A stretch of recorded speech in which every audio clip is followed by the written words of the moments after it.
প্রিয় শিক্ষার্থীরা, আসসালামু আলাইকুম। আশা করি সকলেই ভালো আছো। তোমাদের এই বৈশ্বিক করোনা মহামারীতে তোমরা সকলে ঘরে অবস্থান করছো। তো গত ক্লাসে তোমাদেরকে আইসিটি নাজমুল স্যার তোমাদেরকে রোবোটিক্স সম্পর্কে পড়িয়েছেন।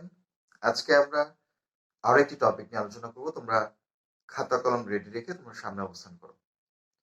আজকের আলোচনার বিষয় হচ্ছে ক্রায়ো সার্জারি। আলোচনার বিষয় হচ্ছে ক্রায়ো সার্জারি।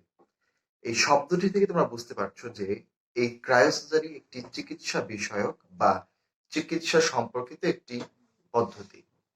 প্রথমে আমি এই ক্রায়োসার্জারির সংজ্ঞাটা তোমাদেরকে বলবো, তোমরা খাতায় লিখে নিবে। আমি ক্রায়োসার্জারির সংজ্ঞাটি বলছি, তোমরা খাতায় লিখে নিবে। প্রশ্ন হচ্ছে, ক্রায়োসার্জারি কি? ক্রায়োসার্জারি কি? যে চিকিৎসা পদ্ধতিতে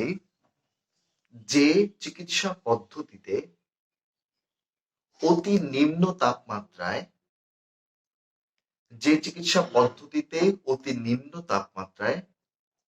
রোগাক্রান্ত কোষ কলাকে প্রতিহত করা হয় তাকে ক্রায়োসার্জারি বলে। আমি ধরে নিলাম তোমরা সকলে লিখেছো, তারপর একবার আমার সাথে মিলিয়ে নাও।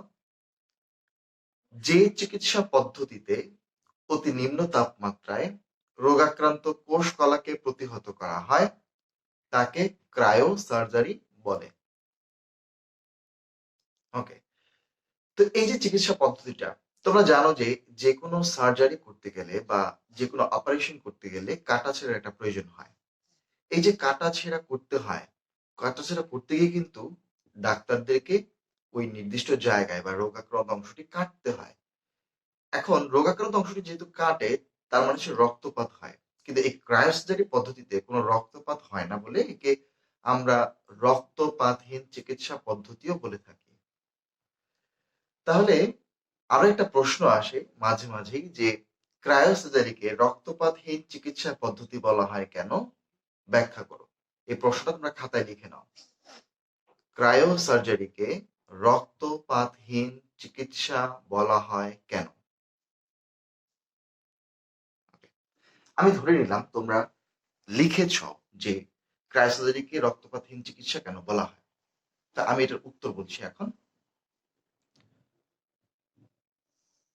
আমরা তো আগেই সংজ্ঞা একবার লিখেছি যে আহ, যে পদ্ধতিতে অতি নিম্ন তাপমাত্রায় চিকিৎসা করা হয় তাকে ক্রায়োসার্জারি বলে। আমরা এখন এটা একটু ব্যাখ্যাটাই লিখবো আর কি। মূলত এখন যে প্রশ্নটা আমি বলেছি যে ক্রায়োসার্জারি কেন রক্তপাতহীন চিকিৎসা পদ্ধতি, এটার এখন একটা ব্যাখ্যা আমরা লিখবো। তো লিখো, ক্রায়োসার্জারি পদ্ধতিতে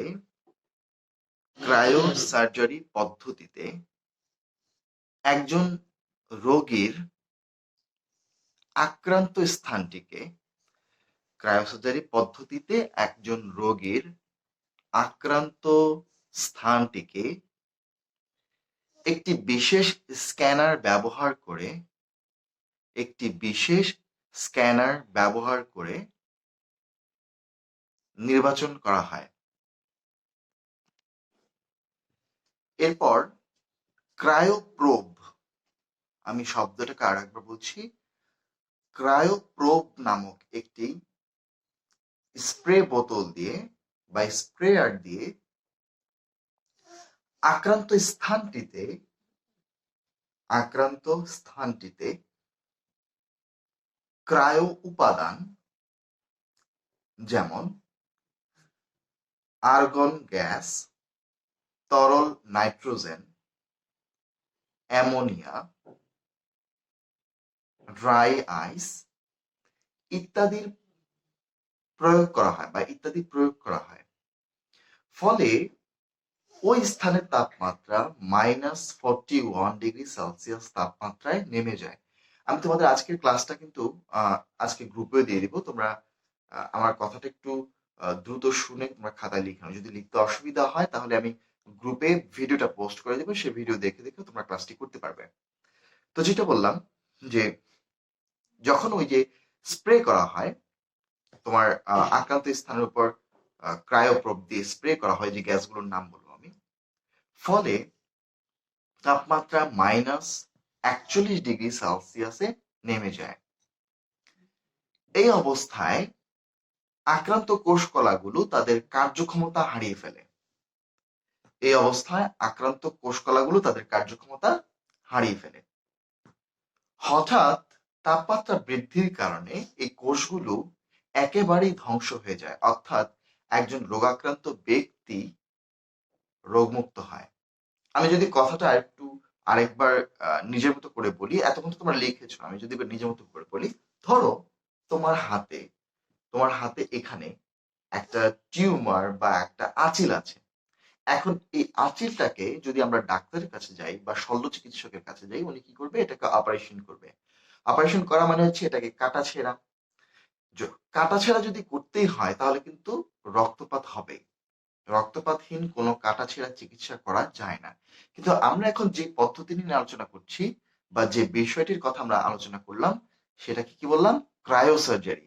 এই ক্রায়ো শব্দ যেটা, এই ক্রায়ো শব্দটার মানে হচ্ছে অতি নিম্ন তাপমাত্রা। ক্রায়ো শব্দটার মানে হচ্ছে অতি নিম্ন তাপমাত্রা। এটি কিন্তু আমাদের দেশের শব্দ নয়, এটি গ্রিক শব্দ। তো এই যে ক্রায়ো শব্দটা ক্রায়োস থেকে এসেছে, এই ক্রায়োর সাথে যখন সার্জারি যুক্ত হলো, তার মানে এমন একটা চিকিৎসা পদ্ধতির কথা এখানে বলা হচ্ছে যে তাপমাত্রায় অত্যন্ত নিম্ন নিম্ন টেম্পারেচারে বা নিম্ন তাপমাত্রায় চিকিৎসাটা করা হবে। তো ওই যে বললাম, তোর হাতে যে আঁচিলটা আছে, সে আঁচিলের উপর একটা বোতল, স্প্রেয়ার বোতল দিয়ে কি করবে? গ্যাস স্প্রে করে। গ্যাস স্প্রে করার কারণে ওই জায়গার তাপমাত্রা -41°C তাপমাত্রা। চিন্তা করে দেখো, সাধারণত পানি 0°C তাপমাত্রা বা -1°C তাপমাত্রায় কঠিন বরফে পরিণত হয়। সেখানে তোমার হাতের উপর যদি -41°C তাপমাত্রা নিয়ে আসা হয়, তাহলে কি হয়? এখানে যে আক্রান্ত রোগ বা কোষকলাগুলো আছে, সেই কোষকলাগুলো জমাট বেঁধে যায় এবং জমাট বেঁধে তাদের কার্যক্ষমতা হারিয়ে ফেলে। হঠাৎ করে যখন আমরা তাপমাত্রাটা বৃদ্ধি করি, তাপমাত্রা বৃদ্ধি করলে ওই জায়গার কোষগুলো চিরতরে ধ্বংস হয়ে যায়। অর্থাৎ এখানে আর কাটা ছেঁড়া করার কোনো প্রয়োজন পড়েনি। ঠিক আছে? টপিকটা কিন্তু অত্যন্ত অত্যন্ত গুরুত্বপূর্ণ ছিল। এরপরে আমরা আরো একটা টপিক নিয়ে আলোচনা করি। পরবর্তী টপিকটা হচ্ছে ভার্চুয়াল রিয়ালিটি। কি বললাম? Virtual reality. তোমরা আমাকে কমেন্টে জানাবে, আমি তোমাদের সাথে কমেন্টস করব, আমি অনলাইনে থাকবো, তোমাদের কমেন্টগুলো রিপ্লাই দিব। ইভেন নাজমুল স্যারও থাকবে, তোমাদের কমেন্টসগুলো রিপ্লাই দিবে। তো ভার্চুয়াল রিয়ালিটি, ভার্চুয়াল যে শব্দটা, এই শব্দের মানে হচ্ছে কৃত্রিম। ভার্চুয়াল শব্দটার মানে হচ্ছে কৃত্রিম, আর রিয়ালিটি মানে হচ্ছে বাস্তবতা। তাহলে আমরা পাশাপাশি দুটো শব্দকে বসালাম, একটা শব্দ হচ্ছে কৃত্রিম, একটা হচ্ছে বাস্তবতা। দুইটা কিন্তু এমনিতে সবসময় বিপরীত। যেমন দায়ের সাথে কুমড়োর সম্পর্ক বিপরীত সম্পর্ক, সাপের সাথে লাঠির সম্পর্ক বিপরীত সম্পর্ক। এখানেও কিন্তু বিপরীত সম্পর্ক, একটা হচ্ছে কৃত্রিম, একটা হচ্ছে বাস্তবতা। তো দুটাকে যখন আমরা একসাথে মিক্স করি, তাহলে একটা আলাদা কনসেপ্ট তৈরি হয়। আলাদা কনসেপ্টটা কেমন হয়? ধরো তোমরা যে আমাকে মোবাইল ফোনে ভিডিও দেখছো, আমি কিন্তু বাস্তবে আমার এখানে অবস্থান করছি, আমার বাসায় অবস্থান করছি। আর তোমরা ভিডিওটা দেখতেছো তোমাদের মোবাইলে। তোমাদের মোবাইল কিন্তু 3D প্রযুক্তির নয়, তোমাদের মোবাইল ফোনটা হচ্ছে 2D প্রযুক্তির। এই কথা মানে হচ্ছে তোমাদের মোবাইল ফোনে একটা দৈর্ঘ্য আছে, একটা প্রস্থ আছে। এই জন্য তোমরা 2D পদ্ধতিতে অবস্থান করছো।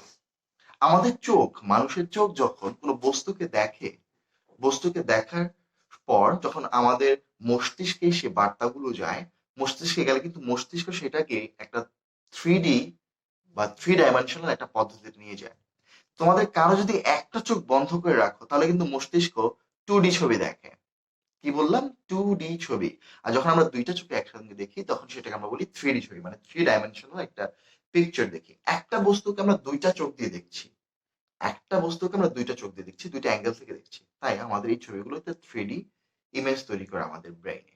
কিন্তু তুমি যদি একটা চোখ বন্ধ রেখে কোনো কাজ করো, তাহলে কিন্তু 2D দেখবে। আমি তোমাদেরকে এখনই বলবো আমার সাথে সাথে প্র্যাকটিস করার জন্য। একটা চোখকে তুমি যদি বন্ধ রাখো, বন্ধ রেখে দূর থেকে তোমরা দুইটা আঙুলকে আহ একসাথে সংযোগ দেওয়ার চেষ্টা করো। দেখো, আঙুল দুটো কিন্তু আমি একসঙ্গে সংযোগ করতে পারিনি।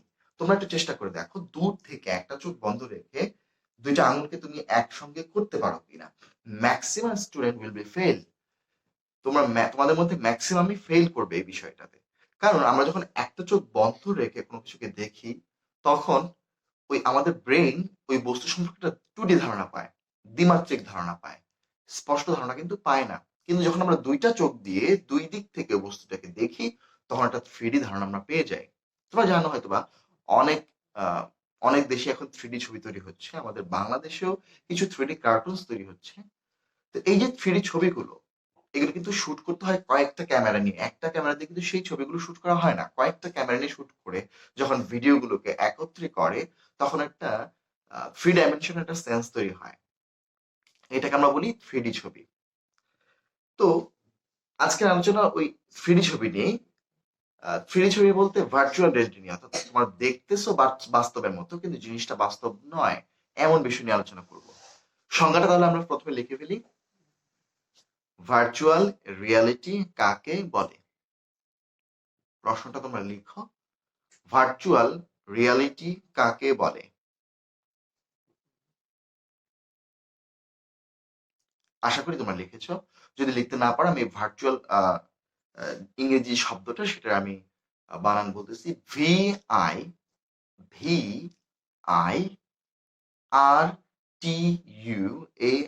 ভার্চুয়াল রিয়ালিটি,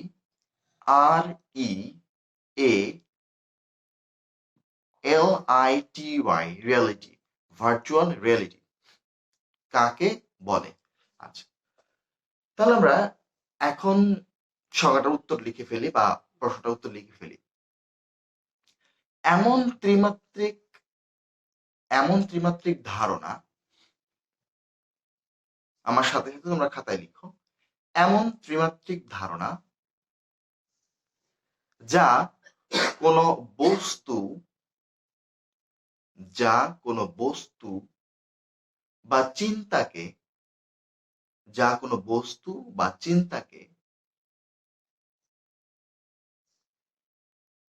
লিখেছ, এমন একটি ত্রিমাত্রিক ধারণা যার মাধ্যমে কোনো বস্তু বা ধারণাকে বা চিন্তাকে বাস্তবের মতো করে মানব মস্তিষ্কে উপস্থাপন করা হয়, তাকে ভার্চুয়াল রিয়ালিটি বলে। এটার আরো অনেক অনেক সংজ্ঞা আছে। যে ভার্চুয়াল রিয়ালিটি হলো এমন একটি ত্রিমাত্রিক পরিবেশ যেখানে কোনো বস্তু সম্পর্কে একটি অবাস্তব কিন্তু বাস্তবের মতো ধারণা মানব মস্তিষ্কে উদ্রেক সৃষ্টি করা হয়, তাকে ভার্চুয়াল রিয়ালিটি বলে। ঠিক আছে, এইভাবে সংজ্ঞাটা লেখা যেতে পারে। তো ধরে নিলাম সকলের সংজ্ঞা লেখা শেষ। এখন চিন্তা করো, এই ভার্চুয়াল রিয়েলিটি কোথায় ব্যবহার করা হয় বা ভার্চুয়াল রিয়েলিটিকে ব্যবহার করা হয় কিভাবে? ধরা যাক তোমাকে আমি বললাম যে একটা সাইকেল চালানো শেখো। তুমি কি করলে? একটা সাইকেল নিয়ে বের হলে, বা আমি তোমাকে একটা সাইকেল দিলাম, তুমি সাইকেল নিয়ে বের হয়ে রাস্তায় নামলে। তো যেহেতু তুমি শিখছো, পড়ে যাওয়ার সম্ভাবনা থাকতেই পারে। তো কোনো কারণে তুমি পড়েও গেলে, পড়ে গিয়ে হায়েস্ট তোমার কি ক্ষতি হবে? একটা হাত ভেঙে যেতে পারে, একটা পা ভেঙে যেতে পারে, একটা আঙুল ভেঙে যেতে পারে, বা আঁচড় লাগতে পারে, বা তুমি যে কোনো একটা ব্যথা পেতে পারো। কিন্তু যদি তোমাকে আমি বলি যে একটা হেলিকপ্টার চালানো শেখো, তোমাকে যদি আমি একটা হেলিকপ্টার দিয়ে দিই, এবার তুমি পড়ে গেলে কি হবে? আমি তো তোমার চিন্তা করবো না, আমি চিন্তা করছি আমার হেলিকপ্টারে কি হবে। আমার হেলিকপ্টার কিন্তু অকেজো, সম্পূর্ণ ধ্বংস হয়ে গেল। তার সাথে সাথে তোমারও প্রাণনাশ হওয়ার একটা সম্ভাবনা থাকে। তো এই ধরনের প্রশিক্ষণ দেওয়ার জন্য বা উন্নত যে প্রশিক্ষণগুলো আছে সেগুলো দেওয়ার জন্য কিন্তু আমরা এই ভার্চুয়াল রিয়ালিটিকে খুব চমৎকার ভাবে ব্যবহার করতে পারি। কিভাবে ব্যবহার করা হয়? ধরো তুমি একজন প্রশিক্ষণার্থী বা তুমি একজন শিক্ষার্থী, তোমাকে আমি শেখাবো কিভাবে একটি হেলিকপ্টার চালাতে হয়।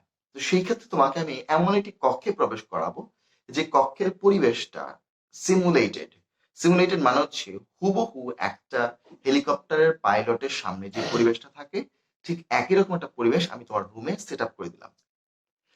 আর রুমের যে দেয়ালগুলো আছে, নর্মালি রুমের দেয়ালগুলো তো একেবারে সোজা খাড়া 90 ডিগ্রি থাকে, কিন্তু ওই দেয়ালগুলো স্বাভাবিক দেয়াল না হয়ে ওই দেয়ালগুলো থাকবে কেমন দেয়াল? তোমার হেড মাউন্টেড থাকবে। হেড মাউন্টেড কথাটার মানে হচ্ছে যে যে প্রশিক্ষণার্থী বা শিক্ষার্থী থাকবে তাদের মাথার দিকে করে একটু বাঁকানো থাকে ডিসপ্লে গুলো, ওই ডিসপ্লেটাকে আমরা বলি হেড মাউন্টেড ডিসপ্লে। তো হেড মাউন্টেড ডিসপ্লে গুলোতে ওই সিমুলেটেড পরিবেশের কিছু ভিডিওস দেখানো হয় এবং শিক্ষার্থীকে এমন একটি হেলমেট বা এমন একটি গ্লাস পরানো থাকে যাকে আমরা বলি ভিআর হেলমেট বা ভিআর গ্লাস। এই ভিআর গ্লাসের মধ্য দিয়ে সে ওই ডিসপ্লে গুলোতে যে ভিডিওগুলো চলে সেই ভিডিওগুলোকে সে দেখে। ফলে তার মস্তিষ্কে বা তার মাথায় ওই বস্তু সম্পর্কে একটি ত্রিমাত্রিক ধারণা সৃষ্টি হয়। তার কাছে মনে হয় যেন সে নিজেই ওই আকাশে উড্ডয়ন করছে। তো এইভাবেই ভার্চুয়াল রিয়ালিটিকে ব্যবহার করে উন্নত প্রশিক্ষণগুলো দেয়া সম্ভব হয়। তো আজকে ক্লাসটা তোমাদের আমি দুইটা বিষয় নিয়ে আলোচনা করলাম, একটা হচ্ছে ভার্চুয়াল রিয়ালিটি আর একটা ছিল ক্রায়োসার্জারি। আমরা এই দুইটা বিষয় নিয়ে আলোচনা করলাম। নেক্সট ক্লাসে আমরা আরো কিছু বিষয় সম্পর্কে যেমন আর্টিফিশিয়াল ইন্টেলিজেন্স এই সকল বিষয় নিয়ে আলোচনা করব। তো সেই পর্যন্ত সকলেই ভালো থাকো, সুস্থ থাকো, নিরাপদে থাকো, অপ্রয়োজনে বাসার বাইরে যাওয়ার প্রয়োজন নেই, ঘরে অবস্থান করো। ধন্যবাদ সবাই, আসসালামু আলাইকুম।